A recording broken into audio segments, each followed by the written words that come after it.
तुलसीदास जी ने रामायण में फरमाया है कि कर्म प्रधान विश्व रच राखा, जो जस कर हैं सो तस फल चाखा।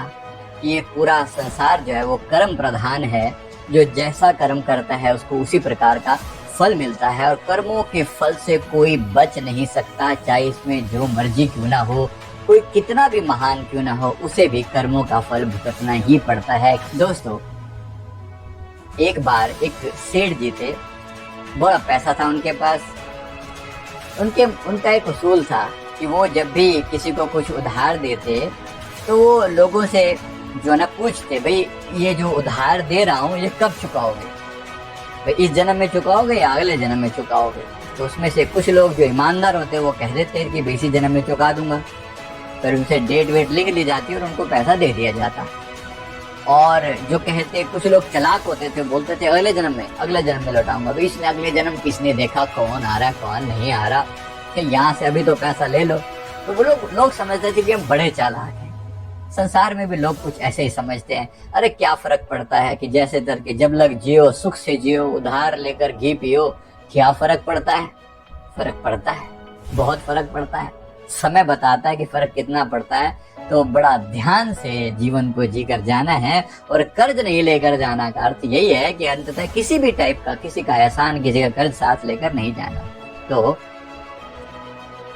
एक बार एक चोर वहां पर आया। उसने कहा कि देखे जरा भी ये कैसे करता है, ये सेठ कैसे करता है। तो उसने जो है ना उनसे पूछा, उन्हें कुछ उधार लिया। मुनीम ने पूछा कि भाई कितने, कब उधार चुकाओगे। तो उसने कहा कि अगले जन्म में चुका दूंगा। तो लिख दिया उसके आगे, अगले जन्म में चुका दूंगा। सबसे ऐसे ही पूछा जाता और सबके आगे लिख दिया जाता, जब भी चुकाएगा इतने दिन बाद चुका देगा, ऐसा लिख दिया जाता। तो अब चोर जो था वो आया इसी इरादे से था, भाई ये तो एक बात है कि भाई मैं उधार ले रहा हूँ यहाँ से, लेकिन अंततः उसका मकसद तो था कि इसकी तिजोरी ही उड़ा दूंगा। तो उसने रात ही रोज योजना बना रखी थी, तिजोरी देख लूं कहाँ पर कैसे। तो उसे सब देख लिया, नजर रखी, और रात को वो आ गया, भैंस के तबेले में घुस गया, जहाँ पर भैंसें बांधी जाती हैं वहां घुस गया, और वहां चुपचाप अब वेट कर रहा है, भाई रात हो तो मैं सेंध लगाऊं, मैं अंदर घुसूं। तो भैंसों के तबेले में वो लुक छुपा हुआ बैठा है। अब कुदरत की ऐसा खेल कि जो भैंसें आपस में, दो भैंसें बात कर रही हैं अपनी भाषा में, और ये चोर जो है जानवरों की भाषा समझता था, वो उनकी भाषा सुन रहा है आपस में। तो एक भैंस जो है दूसरी भैंस को बात कर रही है, कह रही है कि तो बहन तू कब आई। उसने कहा कि मैं तो कल ही आई हूँ। और तू कब से है यहाँ पर, कि मुझे तो 3 साल हो गए हैं यहाँ पर।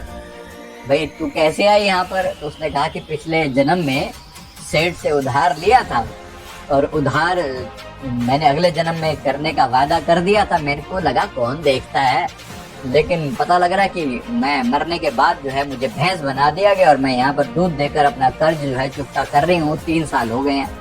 उसने कहा कि मैं तो कल ही आई हूँ, तो मेरे को तो बड़ा लंबा समय लगेगा।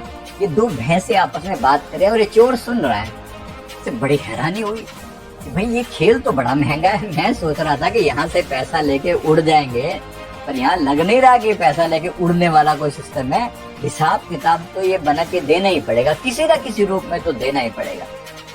ये बात है तो केवल समझाने मात्र के लिए, भाई ऐसा हुआ था या नहीं हुआ था, ऐतिहासिक घटना ना होकर इस बात को सिर्फ एक सिंबॉलिक घटना की तरह हम समझें कि हमें लगता है कि कौन देख रहा है, कौन देख रहा है। परमात्मा वहां भी देख रहा है जहां कोई और देखने वाला नहीं है। इस बात को अच्छे से हम समझ लें। और अंदर ही बैठा हुआ है जिसे हम बोलते हैं चित्रगुप्त। चित्रगुप्त कौन है?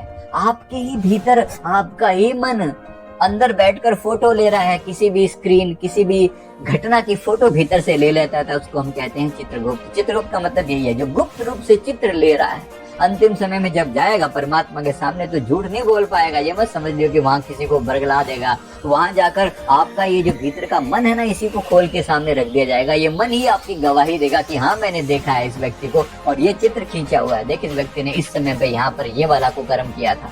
वो सब लिखा हुआ है, वो सब लिखता चला जा रहा है। चित्रगुप्त जब लेखा मांगे किसको क्या दिखाए, तुझे क्या लगता है कि वहां से कोई छुपा देगा? किससे क्या छुपाए?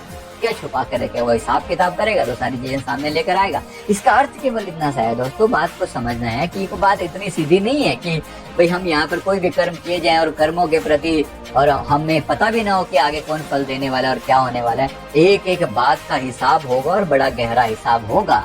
इसलिए जरा विचार करते जाना इस बात पर और डर के रहना, बच कर रहना कि जितना हो सके हम अपने कर्मों के प्रति सचेत रहें। यहाँ कुछ भी बचाया नहीं जा सकता, कुछ भी यहाँ से बचकर नहीं भागा जा सकता। कर्म प्रधान विश्व रच राखा, जो जस करें तो तस फल चाखा, ये सबके लिए अटल सत्य है।